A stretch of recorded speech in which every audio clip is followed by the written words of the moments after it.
It takes a while to get adjusted. I know, right? I'm not in my routine until Friday, and then by that time it's too late. Yeah, Saturday and Sunday, that's what she's used to. That's on primed. Well, I hope everyone's had a good start to their day. We've been talking about the New Hampshire primary because the polling results are in. So that's obviously a big talker with Bernie Sanders at the top. Yeah. And Pete Buttigieg not far behind, guys. I tell you, I don't know how people aren't interested in politics because it's so interesting and it's so unpredictable and it's you never know what's going to happen. This group right here. Yeah, I know, Back right? and forth completely. Right. Were you surprised that the rest of them are polling under 10% there or no? I mean, the fact that Elizabeth Warren and Joe Biden couldn't get a single delegate. Yeah. I mean, that spells major trouble, though. That's crazy. Now, the other people down, further down the list, I mean, well, totally within their right to run. Bloomberg is kind of buying his way. You know what I was going to say is this. Okay, these first two, right? Iowa and now New Hampshire. Mm-hmm. Biden has not done well. Yep. Even at all, right? Is it a smart decision for taking the Michael Bloomberg route and just saying, I'm not going to even compete? So you take your name out of contention. And then that means that you can continue to say that you didn't win, you didn't lose. I don't think he can do that now. It's too late. No, what I'm saying is it might have been better had they gone ahead of time into Iowa, New Hampshire, and then saw that they weren't doing well for them to say, we're not going to even compete.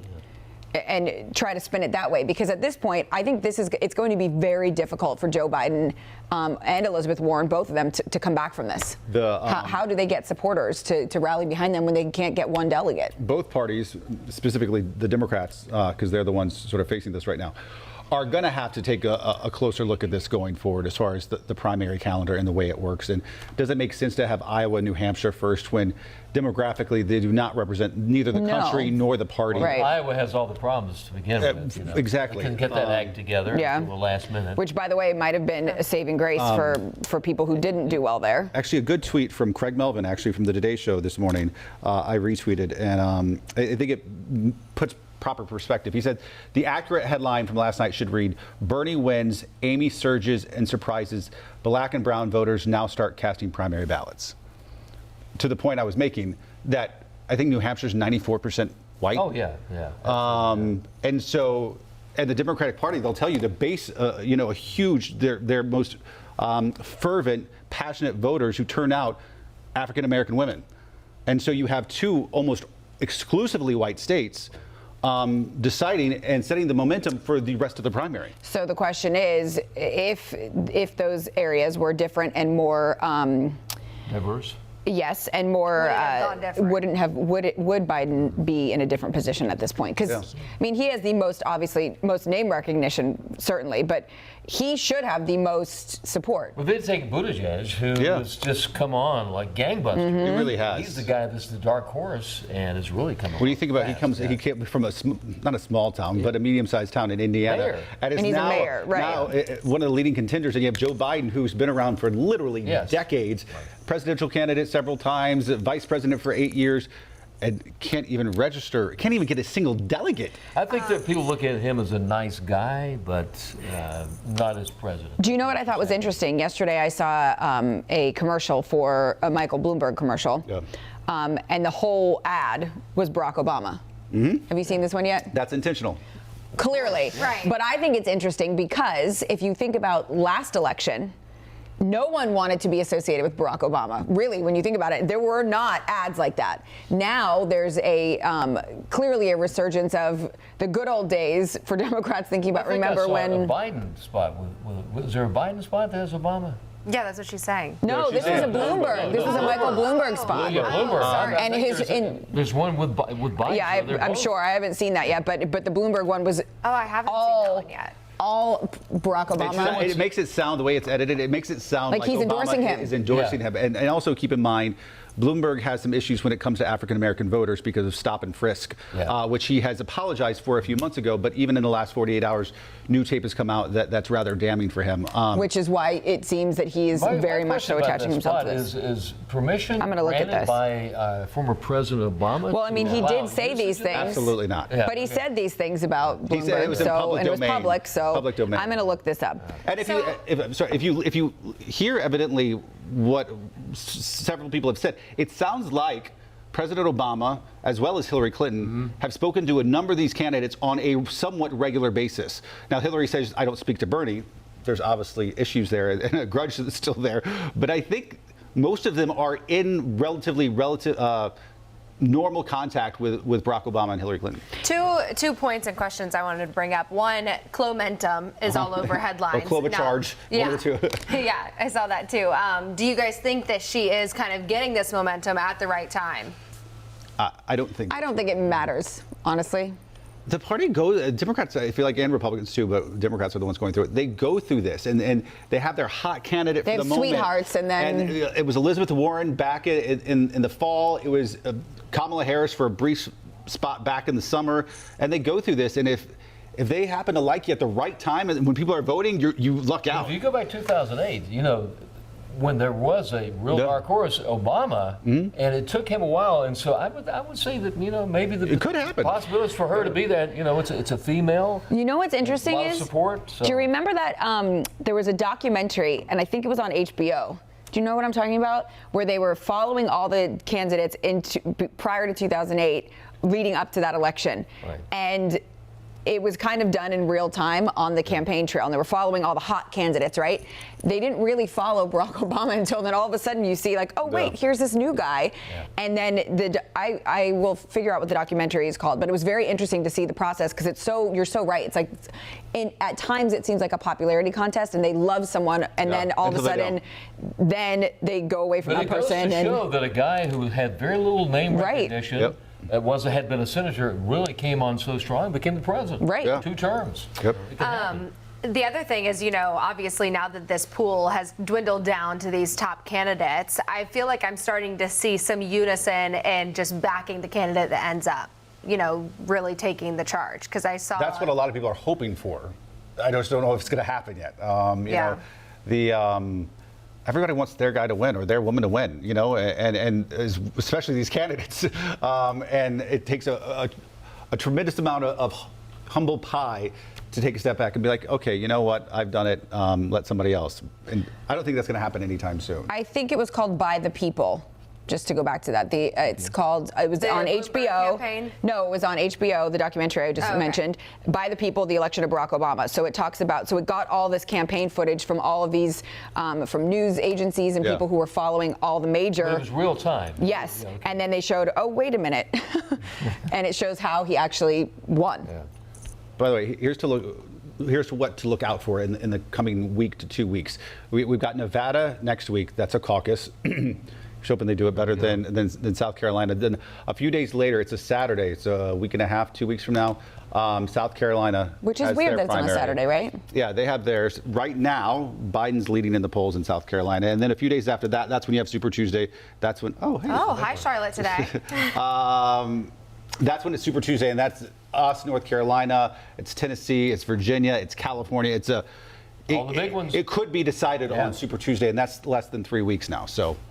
Keep your eye on It's those going things. fast. It's going to go so fast. The one thing I will say is this is the part I don't like, because I do not like the time when people who are very vocal in debates and in general attacking each other. So right now all the contenders will start attacking each other, and then all of a sudden. They stop doing that, and it's like, oh, I forget that I said this mean thing about you. Some unison, because I saw, I don't remember what the saying was, but something like vote blue, or what was it? I've been seeing them say now that it's like, no matter what, vote blue. Because where a lot of that is coming from, some historical context, is a few years ago, I mentioned Hillary and Bernie. And they still don't like each other. They still don't like each other to these days. And the Bernie folks were really miffed at the fact that she won. It was tight, especially early on in the primary. Because they don't think she really won. They think it was stolen. And, the idea traditionally is both parties, once you pick a nominee, everybody coalesces around that nominee and everybody roots for him and that did not supports happen. him. That situation kind of reminds me, going back in time, George Herbert Walker Bush. Yeah. And Bob Dole. Did you see that clip yesterday on social media? I've seen it before. It was great. It was great. There was no love between the two There's of a them. great clip yesterday on social media, and it was two World War II veterans, it was- two experienced guys like it was that. 88. Yeah. It was Tom Brokaw interviewing George H.W. Bush. Yeah, that's right. Then they go to Bob Dole, and he says, "Hey, I've got Bob Dole here. Anything you want to say to him after you just beat him in New Hampshire?" And Bob Dole gets really, really like he was mouthy and upset. He's like, "Yeah, I want him to stop talking bad about me." It was good TV. I think he said lies, didn't Yeah, but I think it might have been lies. Yeah, it was good. It gets juicy. Politics. Yeah. It's fun. And some comments right now saying that we said we or something about Democrats not pushing any agenda, obviously just talking about this, not the Republican side, because Trump did so well for the Republicans. There's not another candidate that's. Oh, right. We're talking about the Democrats right now because they're the only ones who have contenders vying for. I mean, we know that come August, right here, actually, it's going to be very exciting when the Republican National Convention is here because we are going to be center stage, World focus right here in world Charlotte. focus for that time in August. But that's when President Trump is expected to get his party's nomination again. So there really isn't anyone to talk about except for the president, who's the incumbent, obviously. Right. Yeah. I started getting emails about meetings for that last year. Yeah, It's I know. exciting. I It know. really is. It's exciting. And what also is exciting about that is the fact that, all these changes are coming and I the think city and to me it's to exciting. prepare. I'm sure to the people who have to finish up construction and everything, it's very nerve-wracking, but they've got until August to clean everything up. Switching gears because Valentine's Day is in 2 days. Woo! And Countdown. apparently, millennials are spending more than anybody else, any other generation. Now, I want to give Larry the floor on all this because I think you had a very great thing to say if you saw it on the television version of Wake Up Charlotte. Larry said what? That love doesn't really cost anything, right? It shouldn't be based on how much you spend or how big the present is or how much you get. It's if you love somebody, you don't have to give anything. It's what you have between the two of you. Amen. Corny, but It's sweet, though. It's true, honestly. I feel like, and I don't feel like this is a specifically millennial thing. I think this is what people do in their 20s. That happens to be millennials now. I think you tend to overcompensate because you're excited to be in love and you're excited to be. It's going to be Valentine's Day and you want to do stuff and I think it's later when you realize that stuff's not. give it some time. Yeah. It's just not Let it important. mellow out. That's right. You find out. I do think that the people that are early in their relationship, Yeah. they don't know, does that other person, does this really matter to them? Yeah. I don't want to disappoint them. But then they brought up the whole social media thing of how millennials are trying to impress their following. Is it post-worthy? But All if of you that think about, jazz. I think just in general, you think about all of the hype surrounding all these firsts, really, and again, it's not millennials, it's anyone who's younger and Yeah. it's their first thing you Yes. think about prom.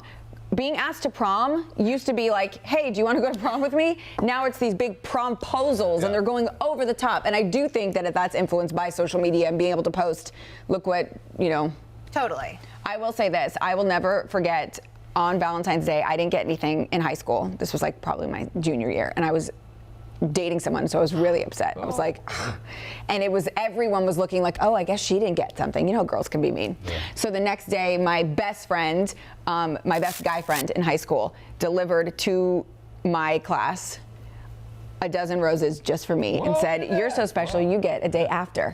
And I was like, you are the best. And he ended up marrying my best girlfriend, and the two are still married. Wow. And every year she says, remember what you did for Carolyn? I wonder how many. So she's always like, what are you going to do for me? Remember what you did for Carolyn? Years and years later. That's funny. I wonder how many other offices, I feel like I noticed this on Valentine's Day. Some desks, some cubes. I can't have those stand that. bouquets. Yeah. I've had flowers delivered, and I hate that. It's nice, I Because there's guess, some people but that don't it get is- anything, and really you can't feel. No, but I feel embarrassed. I don't want you sending things to my work. Yeah. Why? So I can show off that no. Send it to my house if you're going to send me anything. Yeah. I think it's like, eek. What do you think? I don't want to hate on it because it's like, okay, Right. good for you. At the same time, would I personally do that for somebody? No. Would I want that done for me? No, because when it comes down to it, I just feel like Personal. those things are personal and Right, that's what I'm private, saying. So it makes me uncomfortable and what if that makes were to come to and me. what makes them special is between the two of you. Is the intimacy Yeah. of it. And when you start sharing it and broadcast, like you're talking about putting things on social media. Yeah. Yeah, please don't put it on social media. Right, it Like, to me, becomes- it's like, again, for the same reason, it's a personal, private thing. And trying to show it off to me is like, sort of minimalize, cheapening the effort or whatever. trivializing Yeah. How long do those relationships last And to that be do it quite like honest that? with you, I could give a flying patootie what the people on Facebook or Instagram Think of your think about me relationship. and my relationship and what we get each other. It doesn't mean it doesn't last or not last. I'm sure. 100%. But maybe if you've been married 30 years, which I haven't yet, obviously, so maybe you're like, we don't need to do flowers. That's $80. Don't waste the money. No, I mean, I think, giving someone a gift obviously is really Delivering nice. flowers, though, is I just don't like it at work. It makes me feel uncomfortable and sweaty, and I don't like it. Yeah. We don't want you to be sweaty at work. Thank you. We only have a couple minutes left, but we have to show these people this video if they haven't seen it. It's a rap that Ardrey Kell Sr. made. So he got deferred from Harvard, which doesn't mean he got rejected yet. He got deferred, and he said, okay. Which is a huge feat in itself. Yes, because only 5% of applicants, around 5%, end up getting accepted. But anyway, so he's like, I could either sit back and take the defer, or I could get creative and try to get their attention. So here's a clip. I'm doing something that's never been seen. Hold up, you probably don't even know me, but I applied early, my app kinda quirky, and this the last chance for an impression of me. See, I'm smart, but not the smartest ever, but put me in a class and I'll be putting in the effort. You don't know me right now, but I know my name. Never got I love it. So cool, right? Good for him. He's actually a good rapper, I think. Yeah, he is. I mean, maybe he said, I don't have a record deal, but maybe I do now, or something like that. Ethan Kim is his name, I Yeah, believe? Ethan Kim. Good job on that. Yeah, right? I mean, whoever shot it, too, all the creative, scenes and transitions. And listen, I don't know his GPA and his work ethic. I assume if he's on standby for Harvard, he's very smart. If he doesn't get a scholarship, he's going to get a record contract, he's which very may smart, give but him even more money. I think a school like Harvard or any big school would be lucky to have someone like him, just because you want interesting Creative people. and interesting, right. You want creative people. Yeah, you want them to be book smart for sure, but you want somebody like that who's actually an interesting personality and brings other things to the table I besides just smart. almost guarantee he's going to get some response from some record company. Well, I will say this. So I just looked this up about being deferred from Harvard. So just to clarify a little bit, he applied for early acceptance. So he wanted to get the early acceptance from Harvard. He did not get that, but it says roughly 74% of the early admissions applicants, which he was one, are deferred to the regular decision pool, while 9% of students are rejected outright. So he wasn't rejected, so he still is going to be in the regular admissions pool. And I think after all this, don't you think that this is going to be something that they're going to go, because I think you're right. They want to see someone who is diverse and has different interests. And I definitely think so. I feel like they will, they are Harvard, and they can't just, accept them because of the video. Otherwise, maybe other people would. No, of course not. But I think this is very creative. Numbers and and at this point, it's gone viral, not just in Charlotte. I see on your board over there, WHDH, which is the station up in Boston. They have it too, so it's closer to home. Asked him for an interview, so folks in Boston are going to know about it, and Harvard therefore will as well. Yeah, He's going to get a record contract again. Yeah, over he's really good. 100,000 views on his YouTube video. All right. What's his name again? Ethan Kim. Ethan There you Kim. go, Ethan Kim. Weather-wise, Can you rap the weather? I wish I could. Speaking of, listen to Eminem's 55 today, Eminem 56 has tomorrow. an incredible rap, the fastest ever. Yeah. Faster than Twista ever thought about. Really? Yes, absolutely. Okay, we'll have to listen to it. Tomorrow morning, here comes more heavy rain. Look at the temperatures. We go from the 50s today to mid-60s tomorrow morning, so the rain is back on the way. Heavy rain, even a couple of thunderstorms again tomorrow. So Thursday, not to say it's going to be like last Thursday, but it's certainly going to be a rainy day. Well, you Weird can weather. practice That's my rap. Yeah, practice like your weather rap and, save it for a rainy I can day. do a lot of things with the rap, just don't have it. You need to be passionate about what you do, Yeah. and this is not your passion, and I get it. Yeah, this chair is not my passion. Yeah, this chair's weird. These chairs are uncomfortable. Have a great day. See you mañana.